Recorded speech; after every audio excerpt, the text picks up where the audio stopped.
What is going on, guys? Jared here from the Figure Bros. Today we're taking a look at Hasbro's newest Spider-Man offering. This is their Maximum Series Spider-Man. Definitely one of the more controversial Marvel Legends. Might be the most controversial Marvel Legends ever. But regardless, we want to see how he actually is. Does he deserve the hate? Is he better than people might expect? At that $50 price point, it's going to be a tough pill to swallow. But a good figure is a good figure. Can't really deny that. So, without further ado, let's get him out of the box. Take a closer look. Alright, so here is Maximum Spider-Man out of the box. As usual, we will go ahead and go through articulation. Starting at the head, we do have a double ball peg for the neck. I believe at the top of the head it's a hinge, but the hinge works with the ball peg at the bottom. And because of that, you're able to get some pretty good movement out of this. You can look pretty far up, pretty far down. You got some side to side. Not bad. Shoulders go a little bit further than up. A little further than up, further than usual. Great butterfly range. You do have a bicep twist, double jointed elbow, nice pinless joints, standard hinge hands. Going to the torso, we have a diaphragm plus ab crunch. So he gets some pretty good range forward, pretty good range back. The legs are drop down. And I prefer these types of drop down because they don't get quite as loose as some of the other ones. Normally it's like a double ball peg, but this is like a hinge up there, if you can see that. And that usually saves it from getting too loose over time or coming undone. Their G.I. Joe classified figures, I believe, use that double ball peg and they get loose very easily, at least in my experience. Maybe your guys is better. You get a nice thigh cut here, double jointed knee. Works pretty good. You do get boot cut. Very nice. Ankle works great that way. Goes decently far up, very far back. And you get your toe hinge, which is a must-have for every and all figures, as we say on this channel. Minorly sarcastically. Now, let's go ahead and go through accessories first, because he's got a lot. You have the alternate Peter Parker head, which I'm not in love with, but I think it looks fine. You get this spider sense ability that just pegs on his, doesn't really even peg on his head, just sits there like with friction, and I think that actually looks great. You have some horizontally hinged web holding hands. Now you do get a pair of thwipping hands. One of my thwips is a little strange though. As you can see, this one looks good. This one's like half thwipping. I don't know, it just looks strange. I'm not sure if that's warped or that's how it's supposed to be. Not a fan of this one. You get a pair of wall crawling hands, as you should with every Spider-Man. You get a pair of web thwipping hands with that sticky white substance shooting out of it. Webs, one could say. Looks good. I like those. Then you do get a pair of almost said unmasked, ungloved hands, which are fine. They come on, they peg on pretty easily.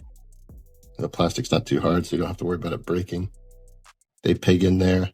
I don't mind it, but I don't know how often I'm going to use something like this. You know what I mean? I kind of wish this was a sleeve and this was like a, I don't know. I wish these were articulated, but they're fine. Now, in terms of web effects, we should start with, oh, one more thing. He comes with this alternate head, and I think his eye is supposed to be squinting, but it just looks kind of bad to me. It looks like someone just like, it looks like he just stubbed his toe. It doesn't really look like he's being expressive or anything here. I don't know. I don't like that one very much. But he does come with a lot of web accessories, so let's go through those. You do get this little stand. It works just fine.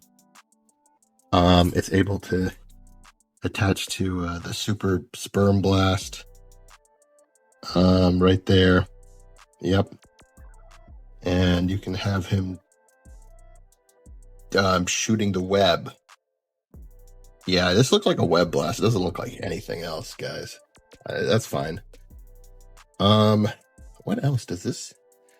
I forget if this has it. This doesn't have a peg hole in it. I thought it did. So it's really only for the super cum blast, unless I'm missing a web effect. Oh no, there is one here. Okay, that's better. If mine weren't so warped, I would actually quite like this. And it'll probably unwarp in time. You know, it's just soft ABS plastic. So it'll get back to that shape. But that's the only things you can use that stand for. Stand's a nice touch, I guess, but you do get a web shield, which I actually like. I think it works pretty cool. Looks good. Works just fine. Not much to say there, but it works. And then you get to the kind of part I kind of hate. You know, this was Maximum Spider-Man. They could have really gone to the max and given you like wired web effects. But instead we have these soft, stringy web effects that do not hold their shape. So if you want to make him like swinging on his webs or anything, it's not... how are you going to do a pose with this? I mean... I know it's not the first penis joke I've made, but no one wants a limp web. Seriously. I want something stiff, something hard, something pliable. Alright. And then you get another one that's... Are they both the same? Yeah, they're both the same. So you get two limp, bendy... No, not bendy even. Just limp, white strings. They don't do anything. I don't... To me, that accessory is like... that's like a slap in the face to me. You make this $50 Spider-Man. You could have at least made them a hard plastic so you could pose with them. But you don't. You do this. Why? Maybe you could say, you know, oh, you can wrap it around, tie it around like another figure or something. I guess you could do that, you know? I mean, you could tie it around a figure and find a way to make that work and make it seem like he's pulling it or something. Okay, maybe. But why do we need two? Give us a couple of hard effects. Really stiff, solid webs that look like they're shooting out of him at great speeds. But instead we get those. And no one likes a floppy web. Come on. Aesthetic-wise, the paint here is pretty good. I know I'm not the first to say it, but clearly they did not make the webs actual sculpt lines because they're going to reuse this body, which I feel like they still could have done that. How hard would it really be to sculpt in the web lines, or make it without the web lines first, save that file of the body or that molded body, and then make another one with all of the web lines in it? Because that would have looked superb. The paint here is fine, but it's just not great. Also, people are comparing this to import figures. I would actually say the articulation is on point with import figures, but the plastic quality is not. It's still that like gummy, the gummy plastic. You know, you don't get that in an import level figure. I just reviewed this Batman Beyond. And yes, it is Reveltech, totally different company. So we're not even comparing anything like articulation or paint, but just plastic quality. You can tell the difference. Right, the paint, not bad, but the plastic quality, I mean, this is tough. This is good plastic. This has some weight to your hands. Everything holds its shape. It feels more premium. This guy, it's fine. You could just tell he's like rubbery. So it's not the biggest difference in the world, not the biggest comparison, but it should be said in a $50 Marvel Legends figure. And that's the last point I want to talk about. $50 for this guy. I don't think you should be paying $50. I think this would be a fantastic $35 figure. You know what? Maybe even a $40 figure.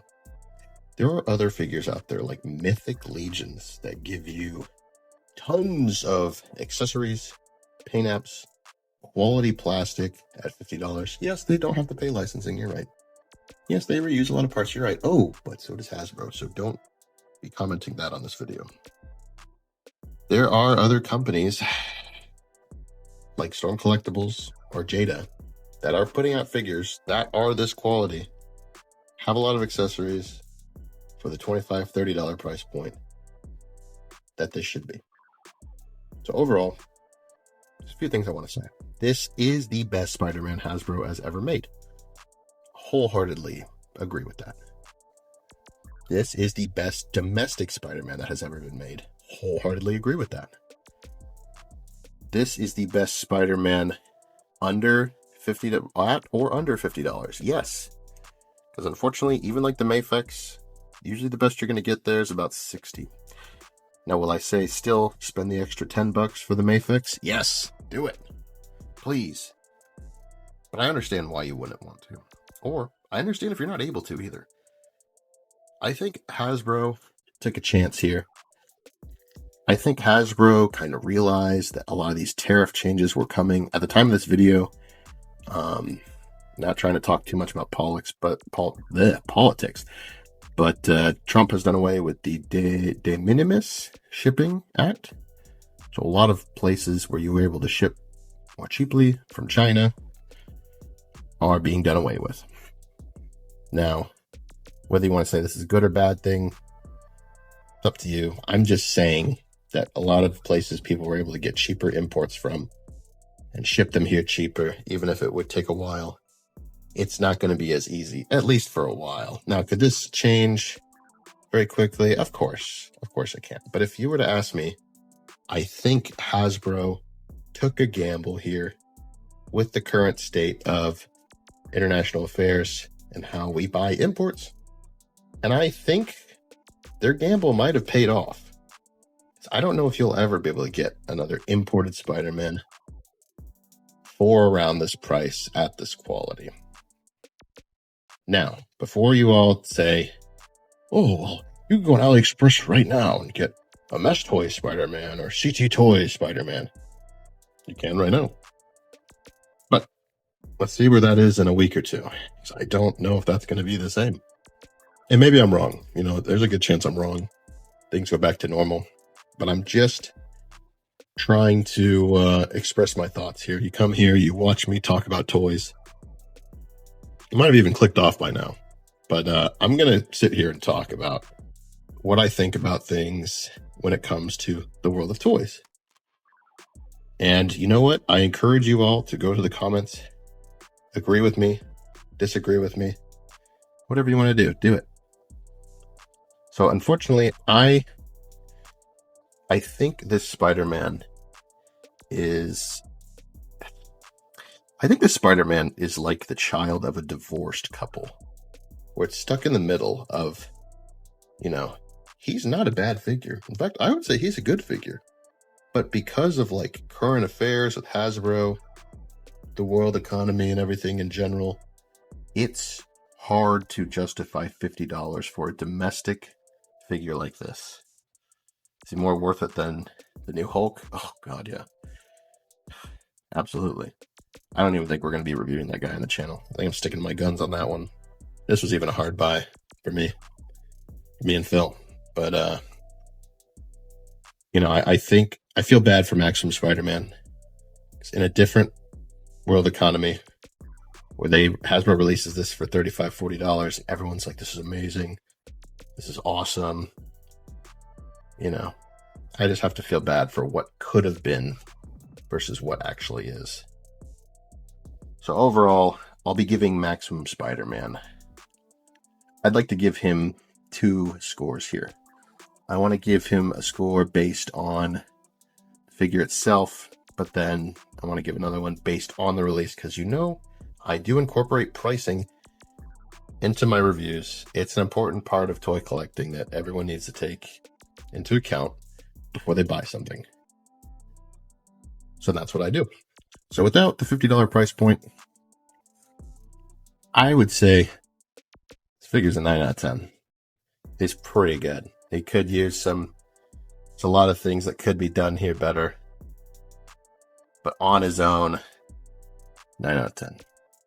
Considering the $50 price point, what Hasbro's done in return for that, he's going to get a 7 out of 10. I still think I'm being generous, but I do really enjoy this figure. So like I said, if you enjoy this figure, great. I love that you do, and I will always support you. If you think that this figure is a ripoff for $50 and you're never going to buy it, you're right. I support you too. I'm completely on board with that. But ultimately, this is the best domestic Spider-Man we have. And if you want to leave the video and only take that away, feel free to. So overall, I think Phil and I actually need to have a longer discussion video on domestic figures like this and how they're going to change the market. Because, I can't jam this all into one figure review. Those are my final thoughts on the Maximum Spider-Man figure. Let me know down in the comments if you agree or disagree. And let me know what you guys think. I want to hear it. Till then, we'll catch you guys in the next one.